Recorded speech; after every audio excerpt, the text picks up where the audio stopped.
ਪਿਛਲੀ ਦਫਾ ਤੁਸੀਂ ਆਏ ਤਾਂ ਵੱਟੇ ਦਾ ਰੋਲਾ ਪਾ ਕੇ ਅਸੀਂ ਵਾਪਸ ਚਲੇ ਗਏ ਜੀ। ਇੱਥੇ ਪੂਰੇ ਗੁਜਰਾਤ 'ਚ ਲੜਾਈ ਅਜੇ ਤੱਕ ਚੱਲਦੀ ਹੈ ਵੀ ਕੰਟੀਨਿਊਸਲੀ ਹੈ।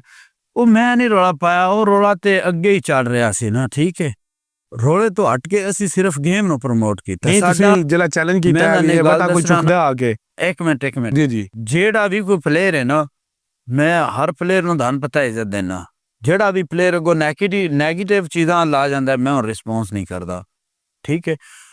ਉਸ ਟਾਈਮ ਤੱਕ ਮੈਂ ਹਰ ਪਲੇਅਰ ਦਾ ਸਾਥ ਦੇਣਾ ਜਿੰਨਾ ਚਿਰ ਉਹ ਠੀਕ ਚੱਲੇ। ਇੱਕ ਪਲੇਅਰ ਹਾਰ ਨੂੰ ਹਾਰ ਤਸਲੀਮ ਕਰੇ, ਜਿੱਤ ਨੂੰ ਜਿੱਤ ਤਸਲੀਮ ਕਰੇ। ਦੂਜੇ ਪਲੇਅਰ ਨੂੰ ਗਰਾਊਂਡ ਦੇ ਵਿੱਚ ਜੋ ਕੋਈ ਦਿਲ ਲਿਆਂਦਾ ਰਵੇ, ਆਊਟ ਆਫ ਗਰਾਊਂਡ ਪਲੇਅਰ ਦੀ ਬਦਤਮੀਜ਼ੀ ਨਾ ਕਰੇ।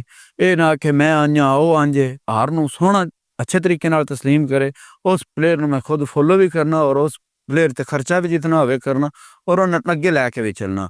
ਤੇ ਜਿਹੜਾ ਪਲੇਅਰ ਰੌਲਾ ਪਾਏ ਨਾ ਹਾਰ ਤੇ ਜਾਂ ਜਿੱਤ ਤੇ, ਉਹਦਾ ਫਿਰ ਸਾਥ ਦੇਣਾ ਅੱਛਾ ਨਹੀਂ ਲੱਗਦਾ, ਕੋਈ ਵੀ ਹੋਵੇ, ਉਹ ਭਾਵੇਂ ਮੇਰਾ ਸਕਾ ਭਾਈ ਕਿਉਂ ਨਾ ਹੋਵੇ। ਜਿਸ ਵਕਤ ਤੁਸੀਂ ਉਮੈਰ ਪਹਿਲਵਾਨ ਦੇ ਪੱਥਰ ਦੀ ਗੱਲ ਕੀਤੀ ਤਾਂ ਬਿਲਾਲ ਹੋਰੀ ਚੁੱਕਣ ਆ ਗਏ। ਉਮੈਰਾਂ ਨੇ ਕਿਹਾ ਤੁਸੀਂ ਸਾਡੀ ਹਵੇਲੀ 'ਚ ਪੱਥਰ ਨਹੀਂ ਚੁੱਕ ਸਕਦੇ, ਗੇਮ ਜਿਨ੍ਹਾਂ ਦੀ ਤੁਸੀਂ ਪ੍ਰਮੋਟ ਕੀਤੀ ਹੈ ਜੀ, ਠੀਕ ਹੈ। ਫਿਰ ਉਸ ਤੋਂ ਬਾਅਦ ਉਹ ਪੱਥਰ ਆ ਗਿਆ, ਮੁੜ ਟਾਈਮ ਨਹੀਂ ਬਣਿਆ। ਉਮੈਰਾਂ ਦਾ ਕਲੇਮ ਇਹ ਹੈ ਕਿ ਅਰਸ਼ਦ ਨੇ ਸਾਨੂੰ ਦੱਸਿਆ ਨਹੀਂ, ਵਿੱਚੋਂ ਅਰਸ਼ਦ ਨੇ ਸ਼ਰਾਰਤ ਕੀਤੀ ਹੈ ਜਿਹੜੀ ਗੱਲ ਇੱਥੇ ਤੱਕ ਪਹੁੰਚੀ ਹੈ। ਬਿਲਕੁਲ ਸਭ ਝੂਠ ਹੈ। ਜੋ ਕੁਝ ਮੈਂ ਜਿਹੜੀ ਵੀ ਗੱਲ ਕੀਤੀ ਸੋਸ਼ਲ ਮੀਡੀਆ ਤੇ ਪਈ ਹੈ, ਠੀਕ ਹੈ।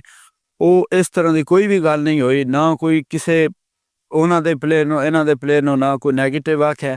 ਦੋਵੇਂ ਭਾਈ ਨੇ ਔਰ ਦੋਵੇਂ ਅੱਛੇ ਪਲੇਅਰ ਨੇ, ਅੱਛੇ ਐਥਲੀਟ ਨੇ। ਤੇ ਉਹਦੇ ਵਿੱਚ ਉਹਨਾਂ ਦਾ ਕੰਪੀਟੀਸ਼ਨ ਕਰਵਾਇਆ, ਸੋਹਣਾ ਕਰਾਇਆ, ਚਲੋ ਠੀਕ ਹੈ।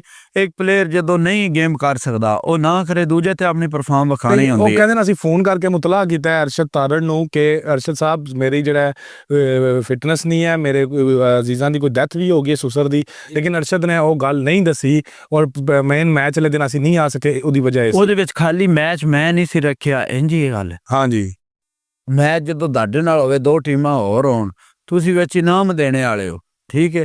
ਇਹ ਤੇ ਹੁਣ ਅਗਲਿਆਂ ਦੋਹਾਂ ਘਰਾਂ ਦੀ ਸਲਾਹ ਨਾਲ ਕੰਮ ਹੋਣਾ। ਤੇ ਬਾਕੀ ਜੋ ਕੋਈ ਧਨ ਕਿਸੇ ਆਖਿਆ ਉਸ ਝੂਠ ਬੋਲਿਆ। ਜਿਹੜਾ ਵੀ ਉਹ ਸਾਡਾ ਮਾਮਲਾ ਜੋ ਵੀ ਆਈ, ਸਾਰਿਆਂ ਦੀ ਆਪਸ ਵਿੱਚ ਗਰੁੱਪ ਗੱਲਬਾਤ ਹੁੰਦੀ ਸੀ, ਜਿਵੇਂ ਵੀ ਗੱਲ ਹੁੰਦੀ ਸੀ ਇਕੱਠੀ ਹੁੰਦੀ ਸੀ, ਉਹਦੇ ਵਿੱਚ ਕੋਈ ਮੇਰੀ ਇਕੱਲੇ ਦੀ ਗੱਲ ਨਾ ਆਈ। ਯਾਨੀ ਕਿ ਤੁਸੀਂ ਇਹ ਸਮਝੋ ਬੇਬੁਨਿਆਦ ਇਹ ਗੱਲ ਹੈ ਵੀ ਉਹ ਆਪਣੀ ਮਰਜ਼ੀ ਨਾਲ ਨਹੀਂ ਹੈ। ਉਹ ਵੇਖੋ ਨਾ, ਹੁਣ ਕੋਈ ਵੀ ਪਲੇਅਰ ਹੈ ਉਹਨਾਂ ਆਖੋ ਵਾ ਇਹ ਕਿਉਂ ਹੋਇਆ, ਉਹ ਕਿਉਂ ਅੱਛੇ ਪਲੇਅਰ ਤੇ ਆਖਣ ਦੇ ਠੀਕ ਹੈ, ਨਾਰਮਲ ਹੈ, ਮੈਂ ਹਰਿਆ ਜਾਂ ਮੈਂ ਜਿੱਤਿਆ, ਠੀਕ ਹੈ। ਜਿਹੜਾ ਫਿਰ ਜ਼ਿਆਦਾ ਬਹਿਸ ਕਰੇ ਉਹ ਠੀਕ ਹੈ, ਉਹਦੀ ਗੱਲ ਹੀ ਨਾ ਕਰੋ।